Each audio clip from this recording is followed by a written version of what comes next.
3 weeks into the expanding war in the Middle East, shipping through the Strait of Hormuz is only possible with Iranian permission. The waterway is critical to the shipment of the world's oil supply, and that is exacting growing pain across this globe. We get more now from CBS's Anna Corin in Taipei, Taiwan. As drones and missiles rain havoc on oil and gas facilities across the Middle East, thousands of miles away, the war has triggered a crisis in Asia, with energy shortages hitting almost every country on the continent, all dependent on the Persian Gulf for supply. Japan and South Korea are tapping into strategic reserves, while developing countries like Vietnam, Cambodia, Thailand, and the Philippines are rationing fuel and closing gas stations. In India, protests have erupted over surging prices and acute shortages. China has reserves and pipelines, but has already banned exports of jet fuel, diesel, and fertilizer, which is having a knock-on effect. In self-governed Taiwan, that produces the world's high-end semiconductors, there are serious concerns of what a protracted conflict will mean for the island democracy that imports 97% of its energy. We are going to feel the same impact as other countries, the rise in LNG price, rising oil price, as they're going to hurt the economy, our economy. Its Deputy Foreign Minister Chen Ming-chi says the government is now racing to find alternative supplies. What happened in the Middle East tells us that it's very important for us to diversify our energy supply. Will Taiwan be buying more LNG from the United States? Definitely, I think we have to diversify.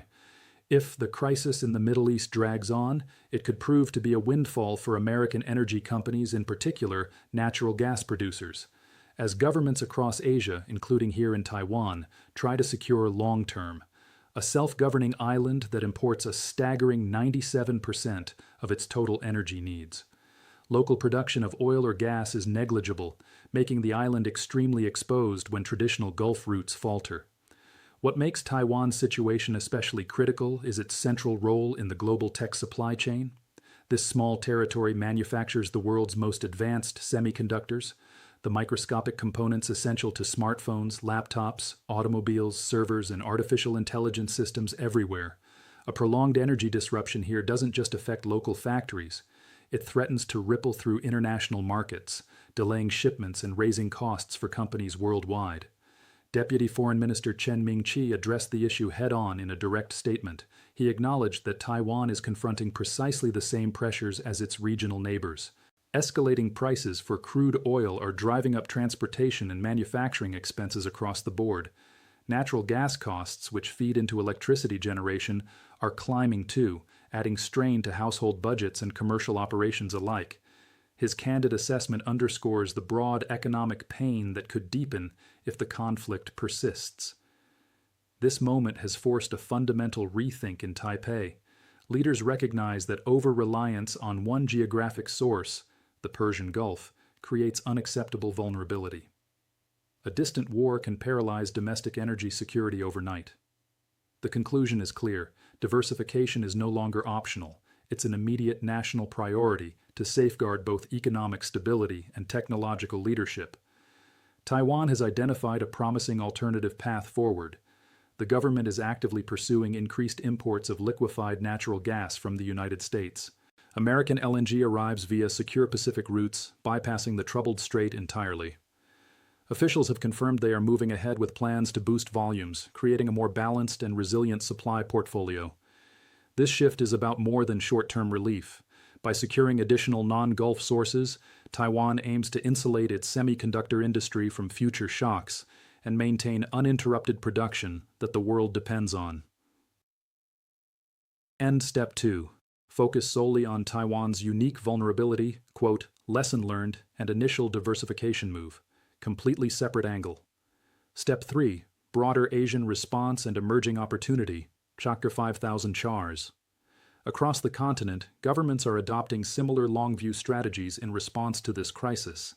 The Hormuz closure has exposed the dangers of concentrated dependence, prompting a continent-wide push for greater energy resilience. Many nations are now racing to negotiate long-term supply agreements, contracts that lock in delivery volumes and pricing for years, even decades ahead. These pacts provide predictability and protection against sudden geopolitical flare-ups or disruptions in traditional routes. Taiwan's outreach to the U.S. is part of this larger trend, signaling a strategic reorientation toward diversified, reliable partners. If the war extends over months, American natural gas producers stand to benefit significantly from this pivot. Surging Asian demand for LNG from U.S. export terminals in the Gulf Coast could drive higher throughput, new contracts, and expanded shipping activity across the Pacific. Taiwan's early commitment may encourage Japan, South Korea, and others to accelerate their own discussions with American suppliers. 3 weeks in, the conflict has already rewritten energy realities. From rationing in Southeast Asia to street demonstrations in India, from defensive export halts in China to quiet boardroom urgency in Taiwan, the impacts are widespread and interconnected. One narrow maritime passage has forced a hard reckoning.